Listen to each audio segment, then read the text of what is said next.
दोस्तों, गांव देहात की अपनी खूबसूरती होती है।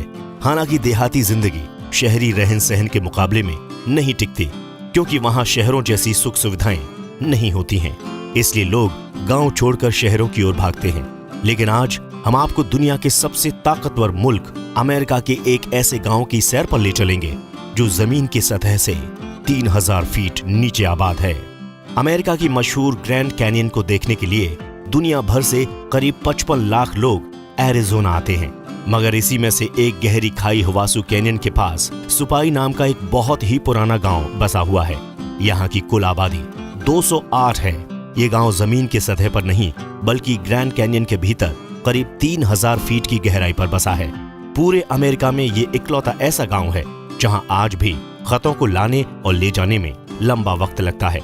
मिर्जा गालिब के दौर की तरह यहाँ आज भी लोगों के खत खच्चर पर लाद कर गांव तक पहुंचाए जाते हैं।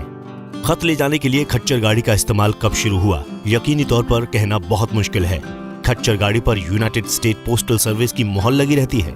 सुपाई गांव के तार आज तक शहर की सड़कों से नहीं जुड़ पाए हैं। यहाँ तक पहुँचने का रास्ता बहुत ऊबड़ खाबड़ है। गाँव की सबसे नजदीकी सड़क भी करीब 8 मील दूर है। यहाँ तक पहुँचने के लिए या तो हेलीकॉप्टर की मदद ली जाती है या फिर खच्चर की। अगर हिम्मत हो तो पैदल चलकर भी यहाँ पर पहुंचा जा सकता है। सुपाई गांव में ग्रैंड कैनियन के गहरे राज छुपे हैं। ये गांव चारों ओर से बड़ी और ऊंची चोटियों से घिरा हुआ है। गहरी खाई में छुपा ये गांव करीब 1000 साल से आबाद है। यहाँ पर अमेरिका के मूल निवासी रेड इंडियन रहते हैं। गांव में रहने वाली जनजाति का नामकरण गांव की खूबसूरती की बुनियाद पर हुआ है।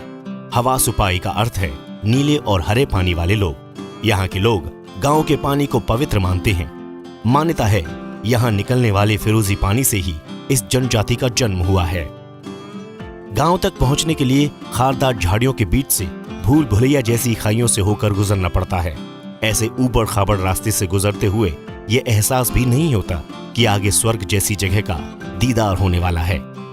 गांव पूरी तरह से ट्रैफिक के शोर से आजाद है। खच्चर और घोड़े गांव की गलियों और पगडंडियों पर नजर आते हैं। इस गांव में भले ही शहरों जैसी सुविधाएं ना हो, लेकिन एक तसल्ली बख्श जिंदगी गुजारने वाली तमाम सहूलतें हैं। यहाँ पोस्ट ऑफिस है, कैफे है, 2 चर्च हैं, लॉज है, प्राइमरी स्कूल है, किराने की दुकानें हैं। यहाँ के लोग आज भी हवा सुपाई भाषा बोलते हैं। सेम की फली और मकई की खेती करते हैं। रोजगार के लिए लच्छेदार टोकरियां बुनते हैं और शहरों में बेचने जाते हैं। टोकरियां बनाना यहाँ का पारंपरिक व्यवसाय है। गांव से शहर को जोड़ने का काम खच्चर गाड़ियों से होता है। गांव वालों की जरूरत का सामान इन खच्चर गाड़ियों पर ही लाद कर लाया जाता है। कई सदियों से लोग इस अजीबोगरीब गांव को देखने आते रहे हैं। 20वीं सदी तक इस गांव के लोगों ने बाहरी लोगों के आने पर रोक लगा दी थी, लेकिन आमदनी बढ़ाने के लिए उन्होंने करीब 100 साल पहले अपने गांव के दरवाजे बाहरी दुनिया के लिए खोल दिए। हर साल गांव में करीब 20,000 लोग यहाँ की कुदरती खूबसूरती और यहाँ की जिंदगी देखने के लिए आते हैं। लेकिन यहाँ तक पहुँचने के लिए सभी सैलानियों को हवा सुपाई की ट्राइबल काउंसिल की अनुमति लेनी पड़ती है। फरवरी महीने से नवंबर तक सैलानी यहाँ के लोगों के साथ उनके घरों में रहते हैं। चांदनी रात में झरनों से गिरने वाले पानी की आवाज के साथ गांव की खूबसूरती का मजा लेते हैं। हवा सुपाई गांव के लोगों की जिंदगी आसान बनाने वाले खच्चरों के लिए बीते कई दशकों से आवाज उठ रही है। सैलानियों की बढ़ती तादाद के कारण इन खच्चरों पर ज्यादा दबाव पड़ने लगा है। इनसे जरूरत से ज्यादा काम लिया जा रहा है। साइज घोड़े और खच्चरों को सेहत को नजरअंदाज कर बिना खाना पानी के 8 मील दूर तक चलाते रहते हैं। हालांकि ऐसा हर कोई नहीं करता, इसलिए हवा सुपाई ट्राइबल काउंसिल ने ऐसे साइंसों की टीम बना दी है जो कारोबार में इस्तेमाल होने वाली सभी जानकारी की देखभाल करते हैं। ये 1 से 10 नंबर के पैमानों पर जानवरों को सेहत का सर्टिफिकेट देते हैं। एरिज़ोना यूं तो सूखा राज्य है। यहाँ की ग्रैंड कैनियन में बारिश बहुत कम होती है। सालाना बारिश 9 इंच से कम रिकॉर्ड की जाती है। लेकिन यहाँ के 30,000 साल पुराने पानी के चश्मे कभी पानी की किल्लत नहीं होने देते। वैज्ञानिक पता लगाने की कोशिश कर रहे हैं कि इस रेगिस्तान इलाके में फिरोजी पानी के झरने इतने सालों से कैसे रवां हैं। पानी में ये फिरोजी रंग आखिर आता कहां से है? दरअसल यहाँ की चट्टानों और जमीन पर चूना पत्थर प्रचुर मात्रा में पाया जाता है। पत्थर पर पानी गिरने के साथ जब हवा मिलती है तो एक तरह की रासायनिक प्रक्रिया होती है और कैल्शियम कार्बोनेट बनने लगता है। सूरज की रोशनी पड़ने पर यह पानी फिरोजी रंग का नजर आता है। यूरोपीय लोगों के अमेरिका आकर बसने से पहले हवा सुपाई का रकबा लगभग 16 लाख एकड़ था, लेकिन इस इलाके के कुदरती जखीरे पर जब सरकार और सरहदी लोगों की नजर पड़ी तो उन्होंने यहाँ कब्जा करना शुरू कर दिया। व्यापारियों ने यहाँ रहने वाली बहुत सी जनजातियों को जबरन उखाड़ फेंका। इनके हक के लिए हवा सुपाई के आदिवासियों ने लंबी लड़ाई लड़ी। 1919 में अमेरिका के राष्ट्रपति थियोडोर रूजवेल्ट ने ग्रैंड कैनियन को नेशनल पार्क सर्विस का हिस्सा बनाया। सरकारी योजना के तहत यहाँ के बहुत से लोगों को रोजगार मिला, लेकिन इसके बावजूद अपनी जमीन के लिए इनकी लड़ाई जारी रही।